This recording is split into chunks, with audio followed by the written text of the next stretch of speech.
Welcome, dear students. We are very fortunate in the series of eminent speakers. I will be inviting a renowned economist and an analyst in the field of economics to talk to you, interact with you, and share with you the insights on the contemporary economic issues related to Indian economy. You all know that our goal is to become a Viksit country, developed country by the year 2047. Now, we still have 2 more decades to go by 2047. So, what to do for that? How should we go ahead? What are the important challenges? If I look at these challenges, I find that still we are not completely self-dependent nation. We have many limitations, especially villages. Villages in India lack basic infrastructure. If our economy has to really grow, the focus should shift to village development. There should be grassroots developmental activity. This is my opinion.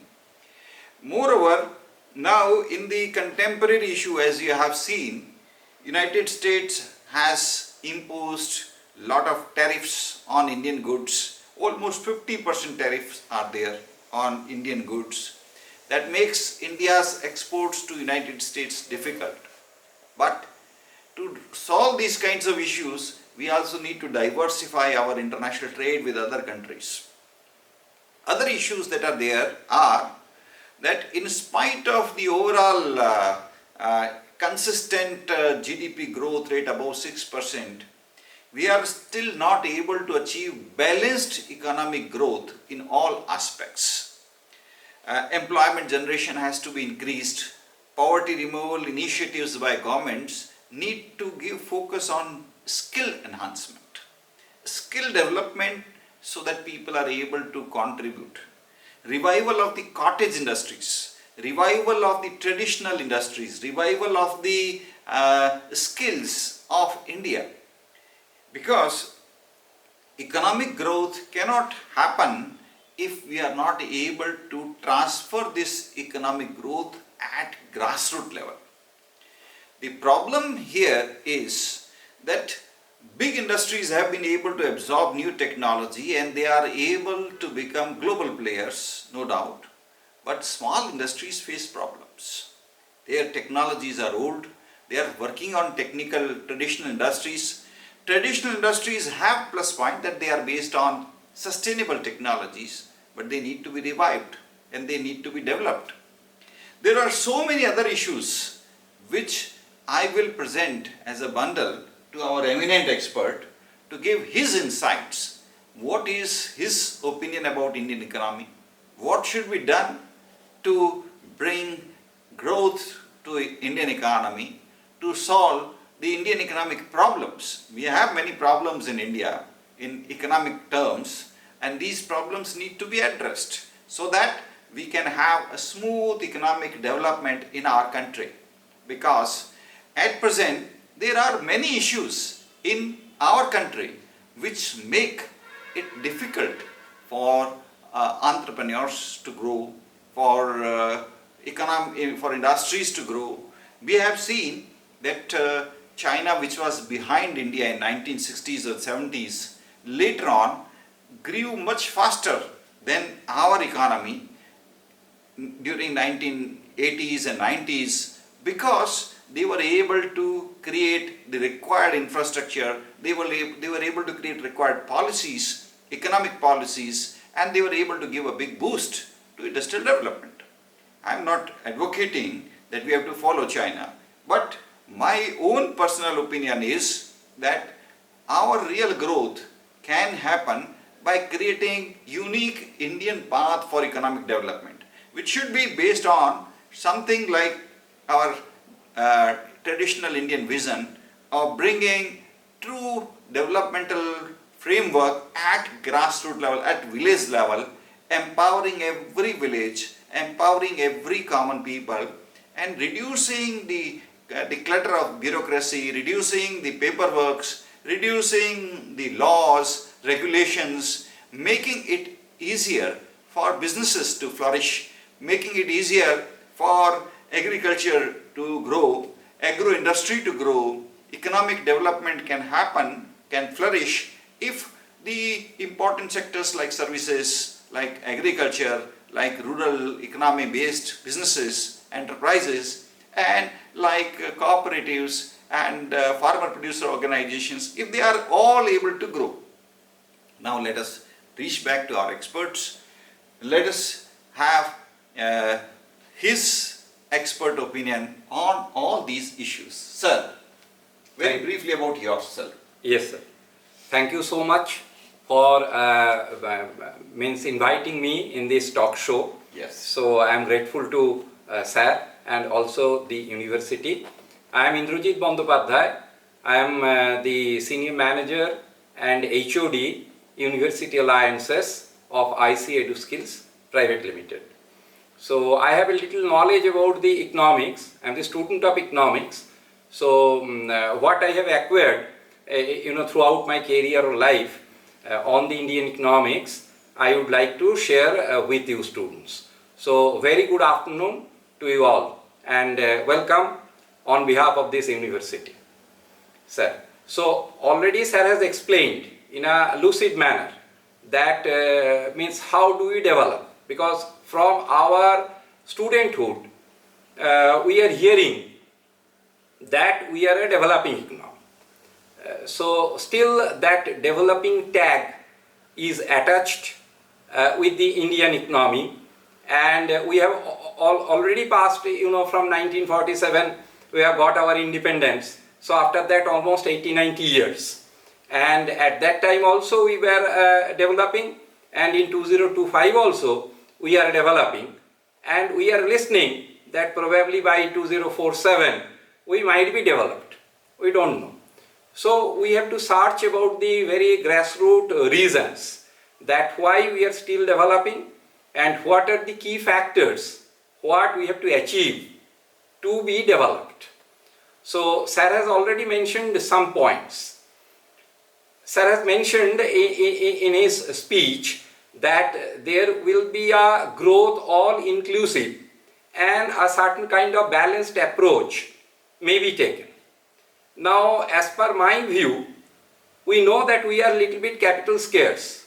We don't have the capital abundance like the other developed economy. So, since we are capital scarce, balanced approach is always welcome. But if we cannot put our capital effort on all the key sectors equally, then we may also take the unbalanced approach. And the doctrine of the unbalanced approach has been propagated by Hirschman, because Knox has propagated the balanced doctrine. So Hirschman told that we have to find out some key areas, like for example the manufacturing of locomotive. So locomotive manufacturing requires iron and steel. So if we don't have enough fund to distribute equal potential to locomotive as well as iron and steel, we may concentrate on any one. If we put our entire effort in terms of investment and all into the locomotive, automatically the iron and steel will be developed. It is called the backward linkages effect. If we put all our effort in terms of investments into the iron and steel, so those iron and steel should be sold somewhere. So where we should sell it? Definitely in the locomotive. So it is called the forward linkages. So if we can strengthen this kind of linkages effects amongst all the sectors, and we try to identify some of the key areas, then probably if we can invest in one or two those key areas, then the other sectors will automatically be developed. So in that way also we can think so that we can prosper in future. And a lot of current economic incidences are happening which attracts our attention.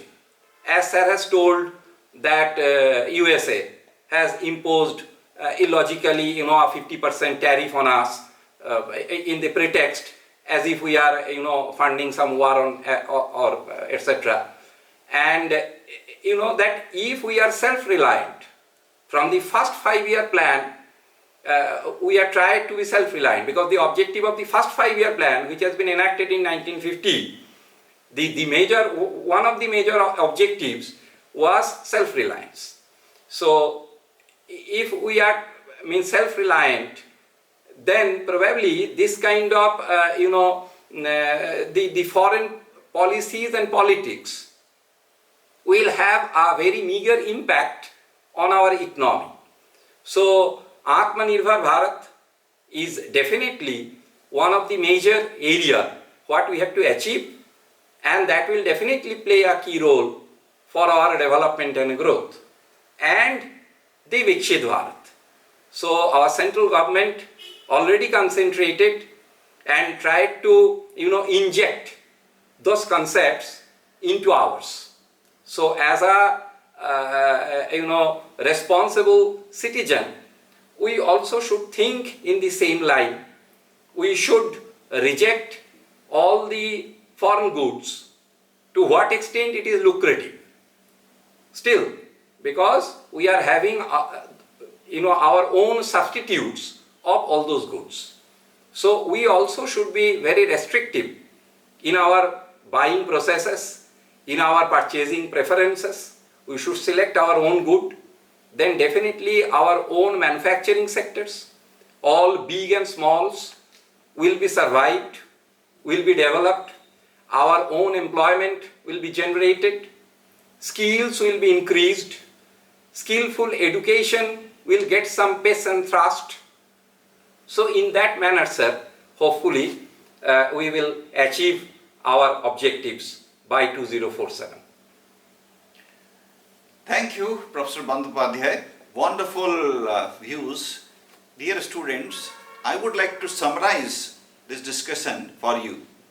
Based on what Professor Indrajit Bandyopadhyay sir has already elaborated to you, that at this point it is imperative for every one of us to strengthen Swadeshi movement, promote our local companies, industries, and build resilience within our own economic framework, so that over a period of time we are able to develop.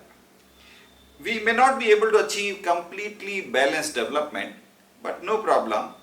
Unbalanced development will also lead to balanced development, as sir said, because there will be some chain effect. If one sector grows, the other sector will also grow through some reaction. And in this way, our economy will be able to become a self-sustaining economy. And sir has already highlighted that we should achieve inclusive growth so that the entire economy is able to grow. Thank you for listening. Your questions will always be welcome. Please do share your feedback and your questions. Thank you. Thank you very much.